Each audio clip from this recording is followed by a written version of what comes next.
The day I had my first attack was the day my life changed forever.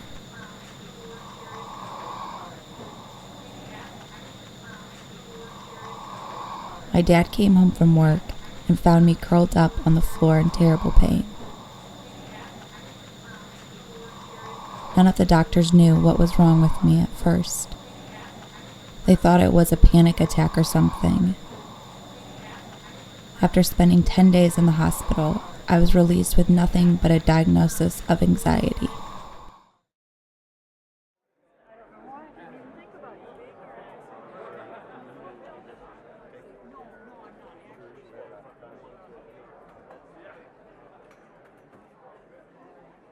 Please come to the front desk, 1946. She was in the laundry room and literally on the floor, and couldn't move, and her whole body hurt. All her joints hurt. I literally had to carry her out to the car to go to the emergency room.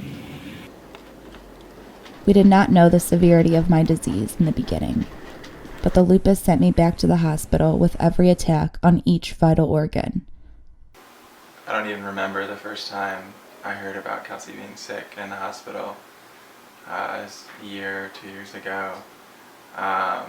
It was a text or a phone call from my mom, and it was so crazy at the time. I was like, why is she saying, what's wrong? Why is she in the hospital? I hope everything gets better. And from then, ever since then, there were just periodic texts all the time. Kelsie's back in the hospital, Kelsie's back in the hospital. And it almost became normal.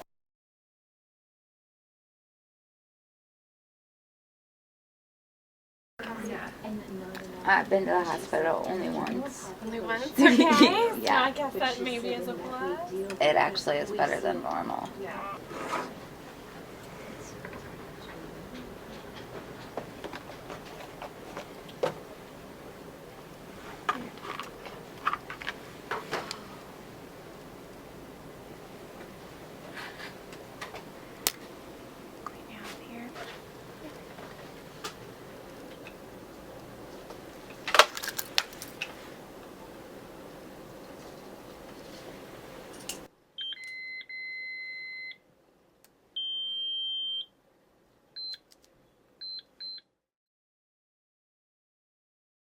They took 2.5 syringes of fluid from my knees to test and called me a week later to say I was positive for rheumatoid arthritis.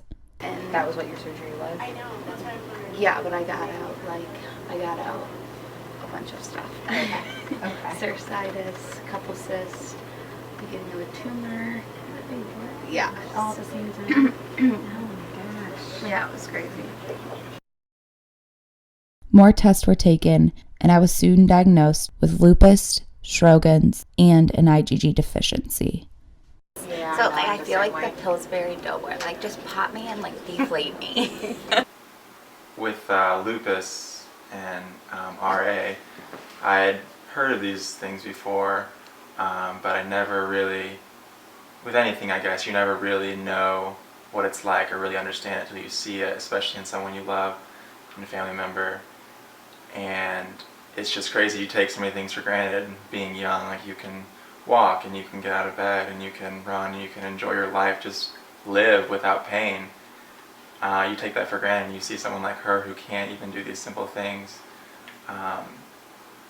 It's really hard to watch. I refuse to let my sickness define me, rule my life, or bring me down. I believe my mind is the strongest thing in my body. Mind over matter, and I can conquer any challenge that comes my way. I believe in the power of prayer and that God is with me as I fight. I will keep moving, keep positive, and feed my body only good vibes. Smile, laugh, and fight my daily fight. This is my body. This is my fight. I think when you watch somebody like Kelsie go through these kind of really very, very large struggles, It makes me think of the book Don't Sweat the Small Stuff. With the bowling incident, when we were bowling, I did not know the severity of her disease, and so I was like, Kelsie, come on and bowl. And she said, no, that's okay, I don't want to. And all the other kids were doing it, and so I pushed her and said, come on, Kelsie, let's bowl. And she said, Robin, I can't pick up a ball. Many times our little daily challenges are very, very minimal compared to what a person like Kelsie and folks who are struggling with health problems on a daily basis struggle with. So that it kind of puts it all in perspective. That was a moment that I knew that it broke my heart, because I did not realize how sick Kelsie was, that she could not even hold a bowling ball, that she couldn't get a gallon of milk out of the refrigerator, that she couldn't open her refrigerator. The best way to describe it to people who ask me about her is she's a 21-year-old kid that wants to get on with life.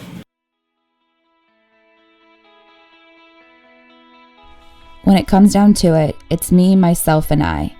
I fight or I lose. There's no other way to look at it. I choose to stay positive because I truly believe, I will get better. She's become my hero, just to watch her cope with the things she's coped with and all the challenges that she's had to deal with. But all this goes on, and you cannot tell that by looking at the girl. We have a close family to begin with, but these challenges have brought us even closer together. It's really what gets all of us through is Kelsie's spirit. It's unbelievable. That's what I have to say. It's unbelievable, and I hope that she would impact somebody's life somehow, because some reason this is going on with her, and we don't know what it is. So if it's going to be, because it's going to make a difference in somebody's life, then that'll be a great thing.